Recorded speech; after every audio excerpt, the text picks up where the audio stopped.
नमस्कार, ईटीवी भारत में आपका स्वागत है। मैं हूं विशाल सूर्यकांत। गोवा के मुख्यमंत्री ने जिस रूप में बयान दिया है, एक बार फिर से सतह पर आ गए हैं वो तमाम मुद्दे जो महिलाओं को लेकर अक्सर इस समाज के अंदर टिप्पणियां होती हैं, और उन्हीं टिप्पणियों पे बात करेंगे सुप्रीम कोर्ट के एडवोकेट डॉक्टर एपी सिंह साहब, जो कि निर्भया केस के अंदर जो आरोपी थे, जो अपराधी साबित हुए, उनकी तरफ से वकील थे। सिंह साहब, एक बार फिर से महिलाओं को लेकर वो बयान चर्चाओं में आ रहे हैं, और उन ओहदेदारों की ओर से बयान आ रहे हैं जिनकी जिम्मेदारी है सरकार के अंदर बैठे हुए हैं समाज को दिशा देने की, और वो बयान दे रहे हैं। इस पर आपकी टिप्पणी बड़ी महत्वपूर्ण होगी। क्या कहिएगा? गोवा के मुख्यमंत्री कह रहे हैं कि रेप के मामले में दो बच्चियां बीच पर देर रात तक थी क्यों, ये उन्होंने सवाल खड़ा किया है। क्या कहिएगा? नहीं, उन्होंने जो गोवा के मुख्यमंत्री हैं, चुने हुए जनता के प्रतिनिधि हैं, तो शिक्षित है। और गोवा तो खासकर गोवा की आय का सबसे अधिक जो स्रोत है, वो सबसे अधिक पर्यटन। और पर्यटन में परिवार, बच्चे सब मिलके घूमने जाते हैं। इंडस्ट्री की वहाँ फेमस नहीं है, वहाँ पर्यटन फेमस। तो ऐसी स्थिति में वहाँ के मुख्यमंत्री हैं। अब उनका जो कहना है, इस आशय से कहा, ये सबसे बड़ी बात ये है, महत्वपूर्ण हो जाती है। उन्होंने एक बात विषय ये नहीं कि बेटी या बेटी, बेटियां क्या कर रही तो बेटे क्या कर रहे, दोनों के लिए गलत। उनका एक तथ्य से तो सही है उनका स्टेटमेंट, कि जिस तरह से बेटी अगर है रात में तो बेटों के साथ हो, तो बेटे माता पिता दोनों के होते हैं। बेटा और बेटी दोनों एक समान कहता है हमारा संविधान। तो जब बेटा बेटी के माता पिता को ये नहीं पता कि रात भर हो गई, पूरी रात बीत गई, कहाँ है मेरी बेटी, कहाँ है मेरा बेटा, ये पता रखने की जिम्मेदारी माँ बाप की बनती है। हमें संस्कारित परिवारों की आवश्यकता है। रेप तभी रोक पाएंगे law making agency, law and order maintain करने वाली पावरफुल सरकारें, पुलिस, कोर्ट, लेकिन जेल, लेकिन सिंह ये साहब, नहीं बचा ये पाएंगे। बयान आपने भी पहले बयान दिया था जब निर्भया केस के अंदर आपसे लगातार बात होती रही है। आपने भी कहा कि 10 बजे के बाद अगर बेटियां घर से बाहर हैं तो ये परिवार की जिम्मेदारी है, उनको ध्यान रखना चाहिए। और आपका स्टेटमेंट ये था कि मैं उसको अगर मेरी बेटी अगर ऐसा करेगी तो मैं उसको उसका उसका कत्ल करूंगा, उसको उसकी हत्या तक भी हो जाए। तो इस तरह के जो स्टेटमेंट आप जैसे ओहदेदार देते हैं सर, आप जैसे, और खास तौर पे तब जब महिला विरुद्ध अपराध होते हैं तब ऐसे बयान सामने आते हैं। आपको नहीं लगता कि आपकी ओपिनियन है वो समाज के अंदर जो अपराधी तत्व हैं उनको कहीं ना कहीं उकसाती है, उनको बढ़ावा देती है, अपराध करने की छूट देती है? ये ओपिनियन बढ़ावा नहीं देती है, ये ओपिनियन नियंत्रण करती है, अपराध को नियंत्रण करती है। मेरी बेटी, महिलाओं को मेरा नियंत्रित बेटा। करके, बच्चियों को नियंत्रित महिलाओं को करके क्यों? सिर्फ? महिलाओं को भी महिलाएं क्या आतंकवादी है? महिलाएं हमारे परिवार की बहन बेटियां तो होती हैं, हमारे परिवार का अंग है, हमारे परिवार का इज्जत है, सम्मान है। मैं बहन बेटियां कोई पाकिस्तान बॉर्डर की नहीं आई हुई है, बेटे कोई चाइना सीमा के डोकलाम से तो वही तो नहीं कह आए रहे हैं। हैं, जो तो आजादी हमारे लड़कों देश को के है, बेटे जो हैं। आजादी आम नागरिक, भारतीय नागरिक को है, हमारे देश के युवाओं को है, वो इन बच्चियों को क्यों नहीं है? क्यों ये सवाल खड़े होते हैं जब रात उनके में विरुद्ध घूमने अपराध क्या, होता दिन है? की आजादी जब ले उनके लो ना, विरुद्ध अपराध होता है तब आप ये सवाल क्या खड़े दिन करते हैं? क्या दिन की आजादी से पर्याप्त नहीं होता है क्या? रात में पूरी रात बीच में पड़े रहना, या पूरी रात में घूमना अरे सर, रात में गर्लफ्रेंड के साथ? ऐसा तो है नहीं कि केवल युवतियां वहां पर थी, और भी लोग होंगे। और भी रात के अंदर मूवमेंट है, वो कहाँ संविधान के अंदर ऐसा है कि वो अलाउ नहीं है कि आप रात को कहीं जा नहीं सकते? ये केवल नैतिकता का मुद्दा आप उठा रहे हैं। कौन सा? आप तो संविधान के एक्सपर्ट हैं, आप तो वकील हैं। आपको बताना चाहिए कानूनन ऐसा है क्या कि महिलाएं हैं, युवतियां हैं, वो रात को नहीं निकलेंगी घर से? पहले समाज बना या कानून बना? पहले संविधान बना या कानून समाज बना? पहले गांव बना, गांव के बाद गांव का विकास हुआ, कस्बा बना, नगर बना, जिला बना, प्रदेश बना, देश बना, और वसुधैव कुटुंबकम पूरी दुनिया बन गई। पहले हमारा घर बना। अगर हमारे घर के बहन बेटी, बच्चे बच्चियां, जो भी लड़के लड़कियां, सभी, जब तक उनमें इस बात की, आप दिन में जाइए ना, बीच में जाना, दिन में जाइए, पूरी रात बीच में रहने में ही जीवन में अगर आनंद मिलता है, तो ऐसे आनंद को अपने परिवार, माता पिता, देश, कानून, मुख्यमंत्री, अदालत के लिए त्याग दीजिए, जिससे इन अदालत को, पुलिस को कार्रवाई न करनी पड़े, जेलें न भरनी पड़े, समाज में इस तरह की चीजें दुष्कृति ना आए, अखबारों की सुर्खियां जब बनती हैं, नाबालिग बच्ची के साथ ऐसा दुष्कर्म हो गया, ये अच्छे समाज की पहचान नहीं है। आपको सर याद है निर्भया के क्या समय, बीच पर आपको घूमते याद है हुए, क्या बाजार निर्भया में के घूमते समय, हुए निर्भया उन्हीं युवतियों के आपको साथ याद अपराध हो रहा है, घर में अपराध नहीं हो आपको रहे हैं? याद आपको आपकी जो याद है दलील है वो निर्भया, कैसे स्वीकार कर ली जाए? आपकी आपको दलील याद कैसे है मान लिया जाए कि रात में वो घूम रही थी और इस वजह से उनके खिलाफ अपराध हो गया? अपराध तो तब भी हो रहे हैं बच्चों बच्चों के साथ में। ये कोरोना काल के अंदर कितना बच्चों के साथ में वायलेंस है, उसकी घटनाएं सामने आई हैं। तो ये आप कहाँ तक ये जस्टिफाइड है कि आप कहें कि बच्चियां बाहर नहीं निकलेंगी तो अपराध नहीं होंगे, वो घर में रहें? क्या ये घर में अपराध ये कम हो रहे हैं? किसने कहा? आपको याद है निर्भया के समय दिल्ली को इसी सरकार में बैठे हुए लोगों ने रेप कैपिटल कहा। शीला दीक्षित के कामों को पानी लगा के धो दिया गया। ठीक है, धो दिया, सरकार बदल गई, दूसरी सरकार आई, अलग विषय है। राजनीति हुई हुई हाथरस पे राजनीति हुई, गुड़िया पे राजनीति हुई, हिमाचल पे राजनीति हुई, रोहतक कांड पे राजनीति हुई, हैदराबाद कांड पे राजनीति हुई, सब पे राजनीति सर होती आप रहती है। राजनीति पे लेकिन फोकस कर रहे हैं, अपराध की गंभीरता पे फोकस नहीं कर रहे हैं। ना निर्भया के अपराध वक्त में आप मैंने ये अपराध की गंभीरता पे फोकस कर रहे थे, ना मैंने गुड़िया पे ये कर रहे हैं, ना हाथरस पे कर रहे हैं, ना हिमाचल पे कर रहे हैं, ना गोवा पे कर रहे हैं। ये मानसिकता क्या है, मेरा सवाल ये। ये मानसिकता, अगर मुख्यमंत्री जी ने कहा है, अगर मैंने कभी कहा था, अगर अभी उत्तर प्रदेश की महिला आयोग की चेयरपर्सन ने कहा कि मोबाइल से बच्चियां भाग जाती हैं, इन पर प्रतिबंध लगना चाहिए, ये उनकी मानसिकता अच्छी है। वो अपने देश और प्रदेश के लोगों को अपना मानते हैं। अगर लोगों ने कहा ताली एक हाथ से नहीं, दो हाथ, दोनों हाथ से बजती है, अगर इस तरह की बातें आई हैं, तो निश्चित तौर पर आपको गहन विचार विमर्श हमारे समाज लेकिन के सिंह लोगों साहब को इसका करना मतलब पड़ेगा। तो यह है, आप जिस समाज की आप बात कर रहे हैं, जिस समाज की आप पैरवी कर रहे हैं, वो समाज साफ तौर पर यह बता रहा है कि लड़कों को प्राथमिकता मिलेगी, लड़कियों को नहीं मिलेगी, लड़कियों को बंधन के अंदर रहना पड़ेगा। हम किस तरफ जा रहे हैं? हम आधुनिकता की तरफ जाएं या तालिबान संस्कृति की तरफ जाएं? नहीं, ये आपका कहना है। देखिए, आपका ईटीवी भारतवर्ष, ये बात चैनल, आपका चैनल उत्तर भारत में बहुत अधिक देखा जाता है और पूरे इंडिया में बड़ा शैक्षिक वातावरण देता है, और आपकी डिबेट भी समाज को बड़ी दिशा देने का काम करेगी। बहुत बौद्धिक डिबेट आपने रखी है। इसके माध्यम से इसीलिए मैं मैं आपके सवाल, आप जी, ओपिनियन मेकर हैं सर, और आप सुप्रीम आप कोर्ट के वकील, आपकी दलीलों को सबने सुना। आप जो कुछ कहते हैं, एक एक लफ्ज है, वो समाज अंगीकार करता है। आपकी दलीलों को चौपालों के अंदर आधार बनाया जाता है, और आप इस तरह की दलील देंगे तो कैसे समाज सुधार होगा, कैसे बदलाव होगा, कैसे बच्चियों को सुरक्षित हम रख पाएंगे? देखिए, आप बहुत बड़े बौद्धिक और वरिष्ठ पत्रकार हैं मीडिया जगत के। देखिए, हमारी बातों को, दलीलों को जब चौपालों में बात होती है, दादा नानी मौसा फौफा बुआ बुजुर्ग लोग जब बात करते हैं, तो वो मेरी बात नहीं होती है, वो इस देश के हर पीड़ित पिता की बात होती है, हर पीड़ित दादा दादी नाना नानी मौसी की बात होती है, जो चाहते मेरे बच्चे और बच्चियां। ये बताइए मुझे, कौन चाहता है बाप उसका बेटा पॉक्सो केस में जेल में सड़े? कोई बाप नहीं चाहता, कोई पिता चाचा ताऊ नहीं चाहता, उसका भतीजा, उसका भाई, माँ नहीं चाहती उसका बेटा जेलों में पॉक्सो केस में दसियों साल सड़ता रहे। कोई बेल की पूछने वाला कोई नहीं चाहता। इसीलिए तो वो इस बात को कहते हैं कि हमें समाज को बदलना चाहिए, समाज को लेकिन सिंह सुधरना साहब, चाहिए। आपने निर्भया का पूरा केस लड़ा, जिस रूप में उस बच्ची के साथ में निर्ममता हुई थी, जिस तरह से अत्याचार हुआ, पूरी आपकी दलीलें मैं सुन रहा था, पूरे केस के अंदर हमने फॉलो किया लगातार कि सिंह साहब क्या कह रहे हैं, किस रूप में कह रहे हैं। एक बयान उसकी उसके प्रति सहानुभूति जताने वाला, या उसके साथ गलत हुआ, उसके साथ जो निर्ममता हुई है, उसको लेकर आपका नहीं आया। आपका सारा जो ये ठीक है कि आप बचाव पक्ष के वकील थे और उनको आपको बचाना एक तरह से वकालत का आपका पेशा था, लेकिन मुद्दा तो यह है कि इस देश के अंदर कई उदाहरण ऐसे भी थे कि वकीलों ने केस छोड़ दिए क्योंकि ये गलत हुआ है। आपने केस लड़ा वहां पर और दलीलें भी दे रहे हैं सकारात्मक, अदालत में तो छोड़िए, समाज के अंदर भी। तब फिर सवाल उठता है सिंह साहब से कि आप किस तरह की मानसिकता समाज के अंदर तैयार कर रहे हैं? क्या आपके बयान उन लोगों को प्रोटेक्ट नहीं करते जो कि ऐसे अपराध करने की नीयत रखते हैं या ऐसे अपराध कर जाते हैं?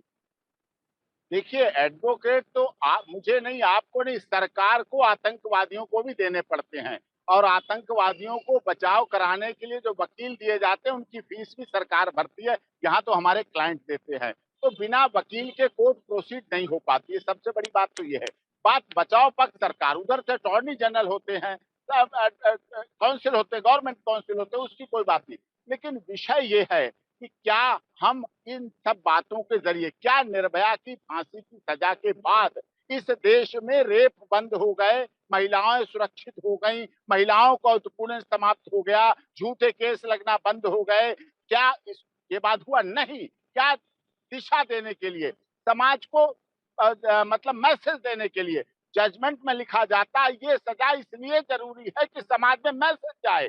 निर्भया पूरे मामले में पूरे देश भर की भावना एक तरफ थी, जब उनके वकील, आरोपियों के वकील, अपराधियों के वकील हैं, वो दूसरी बात कह रहे थे और उस तरीके से जोर शोर से कह रहे थे, इतनी जोर शोर से कि समाज के अंदर एक तबका ऐसा तैयार हो गया जो निर्भया की गलती है उसको ज्यादा बताने लगा। तब फिर मेरा सवाल है कि आप ये कह रहे हैं कि अदालतों की सजा से क्या हुआ, मेरा ये कहना है कि आपके बयानों से क्या हुआ? क्या अपराध रुक गए? क्या बहुत आपके हमारे बयानों से, आपके बयानों से कहीं न कहीं उन लोगों को प्रश्रय नहीं मिला जो ऐसी अपराध करने की मानसिकता रखते थे, अपराध कर चुके थे? हमारे बयानों से बहन और बेटियों में प्रश्रय ये मिला, उन्होंने अपने को रोका, बॉयफ्रेंड गर्लफ्रेंड वाली दोस्ती खत्म की, वो परिवार में वापस आई, रातों को देर से मेरे पास इतने मैसेज आते हैं, लोगों के मैसेज आते हैं, आपकी डिबेट्स देखते हैं, आपके चैनल को बहुत देखा जाता है, तो उसमें जब देखते हैं तो वो मेरे पे मैसेज करते हैं, मैंने उस चैनल पे आपका देखा था, उसके बाद मेरे परिवार में बड़ा अच्छा है, मेरी बेटी पहले रातों को चली जाती थी, मेरा बेटा चला जाता था, रात को आता था, हम सोचते रहते थे, परेशान होते रहते थे, अब उनमें इतना बदलाव आया, उनमें इतना सुधार आया है, बहुत बहुत थैंक यू, बहुत बहुत धन्यवाद करते हैं, चिट्ठियां लिखते हैं, लेटर लिखते हैं, मेल करते हैं, सब कुछ हो रहा है, सुधार हो रहा है, लेकिन जब तक अपने माता पिता, प्रत्येक माता पिता की जिम्मेदारी बच्चों को केवल अच्छे कॉलेज में भेज देना, बुलेट मोटरसाइकिल और गाड़ियां दिला देना ही नहीं है, बच्चों सारी को जिम्मेदारी, देना। ऐसा लग रहा है आपकी दलीलों से, आप अभी कह रहे हैं बेटा बेटी, लेकिन आपकी ज्यादातर दलीलें उस रूप में जाती हैं कि बेटियों को नियंत्रित कीजिए, युवतियों को संभालिए, समाज है वो संभल जाएगा। आपकी सारी दलीलें लगातार मैं देखता आया हूं, उसका मकसद है वही निकल कर आता है। आप कहते हैं कि बेटियों को नियंत्रित कीजिए, समाज के अंदर अपराध रुक जाएगा। बेटा बेटी दोनों को, एक बात बताइए, अकेली अगर बेटी है, बेटा किसी का नहीं है, अपराध हो जाएगा? नहीं होगा, इम्पॉसिबल, अपराध नहीं होगा। और किसी भी महिला के साथ अगर कोई किसी तरह के दुष्कर्म या छेड़ कोई घटना शामिल होती है, उसमें किसी न किसी का बेटा, किसी का पति, किसी का पुरुष शामिल होता है। उस पुरुष को कैसे संभाले? हम अपने परिवार से ही तो संभालेंगे। बेटा बेटी दोनों की निगरानी रखेंगे, हम बेटी को भी निगरानी रखेंगे, बेटे को भी निगरानी बराबर की रखेंगे। बेटी अकेली घूम के आ जाएगी सुरक्षित, वहां एक पुरुष होता है, कि मेल मेंबर होता है, चाहे वो लड़के के रूप में हो, चाहे बॉयफ्रेंड के रूप में हो, चाहे लिव इन रिलेशन के रूप में हो, चाहे एक्स हस्बैंड वाइफ पर ये सब रोल हो, रोल बदल सकते हैं, लेकिन कहीं ना कहीं पुरुष होता है, मेल होता है। उस मेल की मानसिकता को हम चाहते हैं सुधारात्मक। प्रत्येक पुरुष, बाहर निकलने वाली प्रत्येक महिला, लड़की, 14, 15, 16 बच्ची कोई भी हो, उसका रक्षक बन के निकले, उसका भक्षक के रूप में नहीं। कैसे? हमें संस्कार देने पड़ेंगे, होते हैं। ये संस्कार हमें देने पड़ेंगे, अपने परिवार से देने पड़ेंगे। जब सीता, सावित्री, गार्गी, अपाला, अनुसुईया, महाराणा प्रताप, पृथ्वीराज चौहान, ये कहानियां उन्हें पढ़ाएंगी। आप पढ़ाते हैं उन्हें twinkle twinkle little star, Johnny Johnny yes papa. जब उन्हें देश और देशभक्ति की भावना सिखाएंगे, जब उन्हें सीता, राम, लक्ष्मण, भरत, शत्रुघ्न के त्याग को दिखाएंगे कि कैसे लक्ष्मण चले गए, कैसे रामायण की बात करेंगे, इन सब जब बातों को आप ले जाएंगे, अपने संस्कारों को ले जाएंगे, तब कहीं होगा। अब आप सन्नी लियोनी को दिखा के सोचते हो कि सारी संस्कारों की बात सिंह साहब तब आती है जब महिला विरुद्ध अपराध होते हैं। जब भी बात होती है महिला विरुद्ध अपराध होते हैं, उन्नाव की घटना, हाथरस की घटना, हिमाचल की घटना, निर्भया मामला, गोवा के अंदर 2 बच्चियों के साथ रेप हुआ, उसके बाद में स्टेटमेंट की बच्चियां पूरी रात बाहर क्या कर रही थी। आपको नहीं लगता कि फर्स्ट रिएक्शन है वो अपराधियों के प्रति होना चाहिए और हमारा फर्स्ट रिएक्शन हो जाता है पीड़िताओं के प्रति, उन बच्चियों के प्रति? आप उन्हें अपने समाज से अलग क्यों मान लेते हैं? आपके लड़के भी तो हमारे समाज के, बेटा बेटी दोनों एक घर में तो जन्म लेते हैं। ऐसे अपराधियों के रक्षक क्यों बन जाते हैं इस तरह के बयान देकर? क्या इस देश के अंदर दुनिया बदल रही है सिंह साहब? दुनिया बदल रही है, समाज आगे बढ़ रहा है, 24 आवर्स दफ्तर खुले रहते हैं, 24 आवर्स है वो लोगों की जिंदगियां चलती हैं। आप कैसे कह सकते हैं कि 10 बजे के बाद बेटियां क्यों बाहर जा रही हैं और कैसे पूरी रात है वो बाहर रह रही हैं? उनकी अपनी जिंदगी है सिंह साहब, और देश का संविधान ये इजाजत देता है। आप सुप्रीम कोर्ट के लॉयर हैं, आप कैसे भावनात्मक मुद्दों पे बह जाएंगे? क्यों नहीं आपको आप कानून की बात करते हैं? आप क्यों नहीं कहते कि बेटियां घूमें और युवा जो इस तरह का कृत्य कर रहे हैं पुलिस की जिम्मेदारी है कि उनको नियंत्रित करे? ये बात क्यों नहीं आती सिंह साहब के मुंह से? आपको पूरी रात बेटे बेटियों को बाहर बीच पे घुमा के क्या मिल जाएगा? दिन में जो नहीं मिल पाता है आपको, वो वहां क्यों मिल जाएगा? नहीं, आप क्लब, आप कैसे पब, कैबरे डांस को क्यों महत्व देते हैं, क्यों बढ़ावा देते हैं? आप सर लाइफ रक्षाबंधन, के भैया दूज को सर क्यों नहीं मेरा ये बढ़ाना निवेदन है, चाहते हैं? आपको आप पसंद नहीं है ना, वैलेंटाइन डे, आप आपको वैलेंटाइन नहीं डे, पसंद है लव डे, वैलेंटाइन डे, किस डे, आपको नहीं हग डे। पसंद है बार के अंदर जाना, आपको नहीं पसंद है पब डिस्को के अंदर जाना, लेकिन दूसरे की तो चॉइस है। जब तक उसका कानूनी अधिकार है, हम पढ़े लिखे नागरिक हैं, हमको तो उनके अधिकारों को प्रोटेक्ट करना पड़ेगा। तो हम अगर क्यों ऐसे इतनी करेंगे तो फिर एंटीमेसी समाज क्या, बनाओ? हम तालिबान बनाएंगे, क्या करेंगे यहाँ? तो क्यों इतनी एंटीमेसी बना लो? आपस में इतनी बना लो कि बाद में रेप की शिकायत आए। क्यों इतनी बना लो? आप दूरियां बना के रखिए ना। आप pub, club, hug day, love day, किस डे, वैलेंटाइन डे इनको बढ़ाएंगे तो आपको निश्चित तौर पर समाज में इस तरह के परिणाम भुगतने के लिए मन से, दिल से, जुबान से, दिमाग से तैयार रहना पड़ेगा। आप ना नियंत्रित गोवा के बेटियों को मुख्यमंत्री कीजिए, बदल लेंगे, ना उत्तर सवाल प्रदेश की यही है। चेयरपर्सन महिला की बदल लेंगी। बड़े बड़े ओहदेदार जिस तरह से बयान देते हैं और आप भी उसके अंदर शामिल हो जाते हैं, इसका मतलब ये कि आम लोगों में जो धारणा बनती है वो ये कि बेटियों को नियंत्रित कीजिए, अपराध है वो एक तरह से पूरे कंट्रोल में आ जाएंगे। मैं लगातार आपको ये कह रहा हूं कि आपके बयानों से इस तरह की वॉइस निकलती है, और न केवल आपकी, जब मैं कह रहा हूं तो आप एक तरह से प्रतीक हैं। इस तरह के बयान आप देते रहे हैं, चाहे वो मुख्यमंत्री हो, गोवा के अन्य हो, जीन्स को लेकर, पहनावे को लेकर, उनके घूमने को लेकर, आखिर किन किन पाबंदियों से गुजरना पड़ेगा? या तो एक पूरी एक चेकलिस्ट बना दीजिए संविधान के अंदर संशोधन करके कि महिलाओं को इन चीजों से बचना है, इन चीजों को नहीं करना, वो गैर कानूनी होगा, या आप खुली छूट दीजिए। आप दोनों स्थितियों को है ना, कैसे एक साथ लेकर चल सकते हैं? है बनी हुई समाज अलग, चेकलिस्ट। कानून अलग। चेकलिस्ट बनी है। चेकलिस्ट भारतीय संस्कृति के पहनावे की बनी है। चेकलिस्ट भारतीय संस्कृति की पद्धति की बनी है। चेकलिस्ट भारत की संस्कृति में, जहां भारत हिंदुस्तान में हम कहते हैं, वहां कब पब डे, पब, क्लब, बार, रेस्टोरेंट और नाइट क्लब इनकी जगह नहीं है। और सारी यहाँ चेकलिस्ट महिलाओं रक्षाबंधन, के विरुद्ध भैया है। दूज की जगह है। यहाँ पहनावा सारी भारतीय चेकलिस्ट है वो संस्कृति का आधी है। आबादी के खिलाफ वहां है। बिकनी, यहाँ बिकनी पहन के घूमने की चेकलिस्ट में आउट है, सर चेकलिस्ट में बनियान है ही पहन के भी नहीं, तो घूम ये रहा है है ही नहीं। व्यक्ति। जी, आप बिकनी को कह रहे हैं, बनियान पहन के भी तो युवा घूम रहा है। देखने बनियान वाले की नजर क्या है उस पर भी तो निर्भर करेगा, उसके नहीं, मन की गलत है। भावना क्या है उस पर भी तो निर्भर आप होगा। परसेंटेज मुझे बता दीजिए, कितने परसेंट युवा बनियान पहन के घूमते हैं और कितने परसेंट लड़कियां बिकनी पहन के घूमती? आप ये दिल बहस पे का हाथ विषय है क्या रखिए। सिंह आप साहब? बहुत वरिष्ठ आप पत्रकार हैं। सुप्रीम कोर्ट के एडवोकेट हैं, आप क्या ये बहुत बहस का वरिष्ठ विषय है? पत्रकार हैं। क्या आप ये बहुत बहस का वरिष्ठ, विषय है सिंह आप साहब? ये बहुत बहस का वरिष्ठ विषय है? पत्रकार हैं। कौन कितने बनियान पहन के घूमता है, कौन बिकनी पहन के घूम रही, क्या बात कर रहे हैं सर?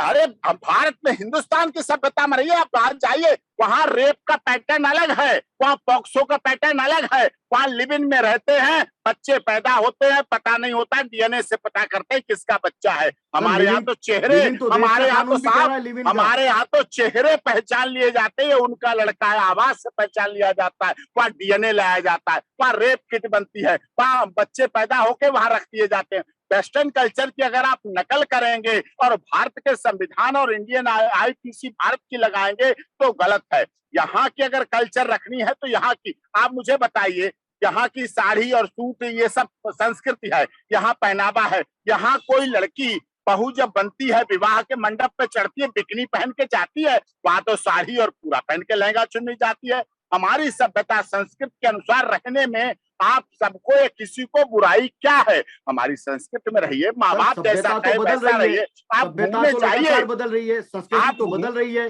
पहले तब परिणाम भी आ रहे हैं। पहले सिंह साहब बिना टेलीफोन के थे, फिर उनके लैंडलाइन लगा, फिर मोबाइल लगा, फिर स्मार्टफोन आया।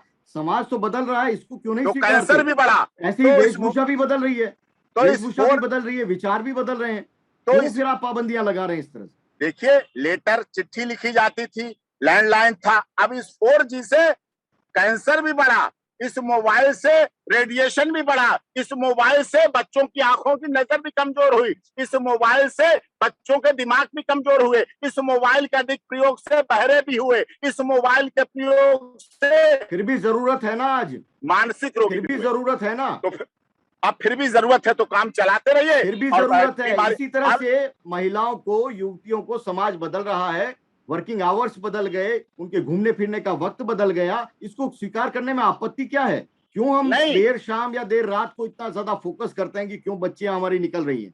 क्यों नहीं तो हम फिर इसको खुलापन लाते हैं? क्यों नहीं हम इस तरह की इस बात की गारंटी देते हैं इस देश के अंदर एक भी बच्ची देर रात को आराम से वो निकल सकती है, उसके साथ अपराध नहीं होगा? ये गारंटी समाज को देनी चाहिए, ये गारंटी हम ओपिनियन मेकर्स को देनी चाहिए। क्यों हम बोझ उसका उस बच्ची के ऊपर डाल देते हैं कि उसकी जिम्मेदारी है अगर वो बाहर निकल रही है?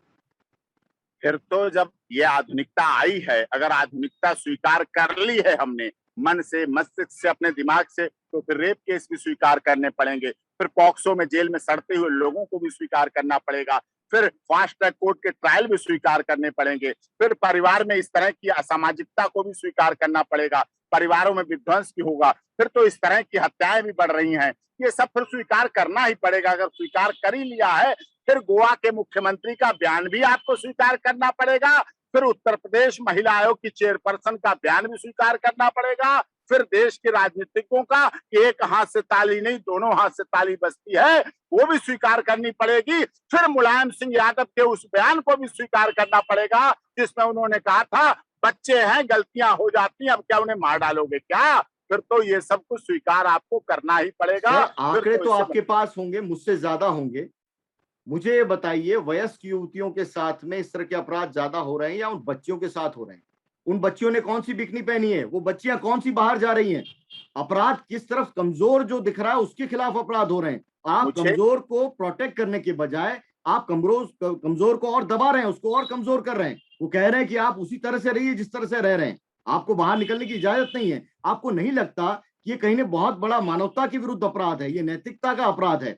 समाज की सोच अगर बदल जाएगी तो स्थितियां बदल जाएंगी, लेकिन हम समाज को बदलने नहीं देना चाह रहे। रात में बीच पे समुंदर ज्यादा अच्छा दिखता है, रात में बीच पर समुंदर ही ज्यादा अच्छा दिखता है, दिन में लहरें नहीं दिखती हैं, रात को कुछ बदल जाती हैं उसकी लहरें, सर, कुछ उनमें आपने ज्यादा देखा है आनंद आ जाता है।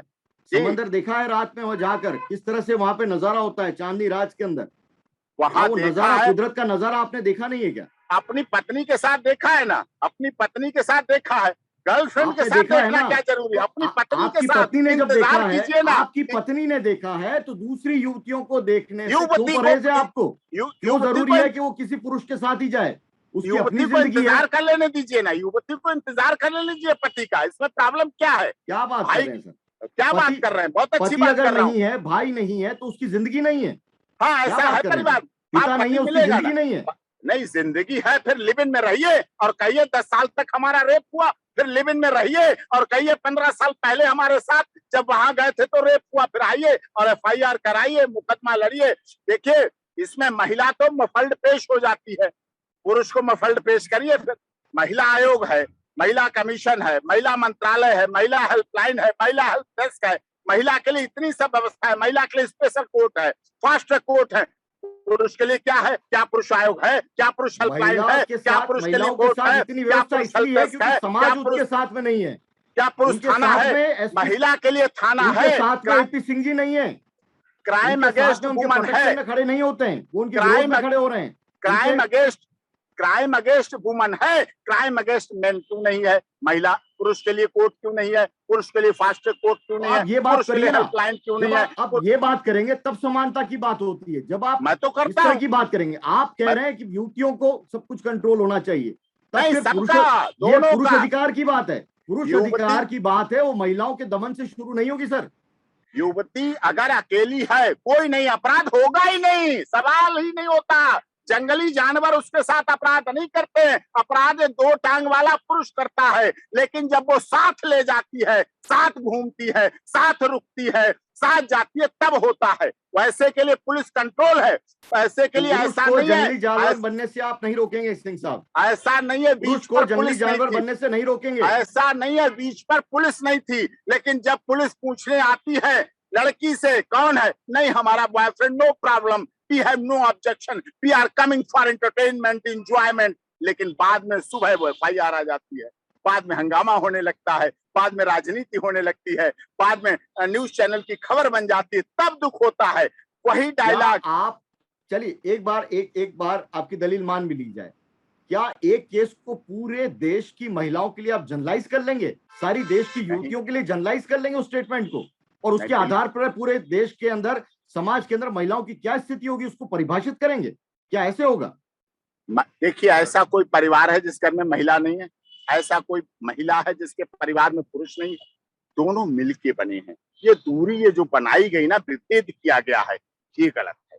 जब आपने महिला आयोग बनाया तो पुरुष आयोग भी बना देना चाहिए, पुरुष मंत्रालय बना देना चाहिए। जब महिला मंत्रालय है तब तो बराबरी आई। संविधान क्या कहता है? हमारा भारत का संविधान डॉक्टर भीमराव अम्बेडकर की संविधान निर्मात्री समिति ने जिस भावना से, जिस अरमान से बनाया, उसकी धज्जियां उड़ाई जा रही हैं। पुरुषों के लिए कोई 150 से लेकर 175 पुरुष प्रतिदिन ये आंकड़े आप ले लीजिए, प्रतिदिन आत्महत्या करते हैं। इन झूठे केसों से परेशान होकर उनकी आत्महत्या का रिकॉर्ड देखिए, उनकी खबर नहीं बनती, वो मैसेज नहीं बनते, उन पर राजनीति नहीं होती, उन पर नेता के बयान नहीं आते, उनका केस फास्ट ट्रैक कोर्ट में नहीं चलता, उन पर डिबेट नहीं होती, उन पर न्यूज चैनल नहीं छापते, चलाते दिखाते कोई है।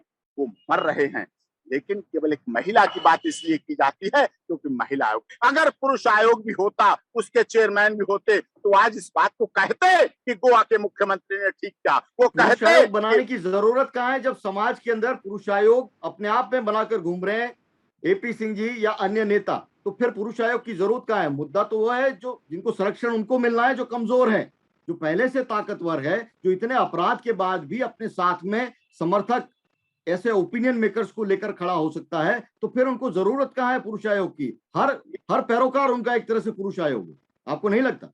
ये तो आप मानते हैं इस बात को कि झूठे केस रजिस्टर्ड होते हैं इन मेरे से बेहतर तो आप जानते हैं, आप जानते हैं, अपने दिल पे हाथ रखे, ईमानदारी से बताइए। लेकिन मेरा आप सवाल मुझे ईमानदारी से बताइए, दिल देश देख रहा है, आपकी बड़ी बौद्धिक डिबेट है, पूरा देश देख रहा है। मैं वही कह रहा हूं, आप सुप्रीम कोर्ट के वकील हैं, मुझसे बेहतर तो आप जानते हैं सर। आप जो कह रहे हैं मैं मानता हूं, उसमें कोई दो राय नहीं है, एक्सटॉर्शन के केसेस हो रहे हैं, लेकिन मुद्दा ये है कि इन केसेस से निपटने का, इस तरह की जो व्याधियां हैं, जो विकृतियां हैं, उससे निपटने का तरीका क्या सिर्फ यह है कि महिला विरुद्ध हम बयान देकर और उनको नियंत्रित करने की बात करें? मुद्दा तो बस यही है ना। मुद्दा ये कहाँ है कि पुरुषों के विरुद्ध अपराध नहीं हो रहे।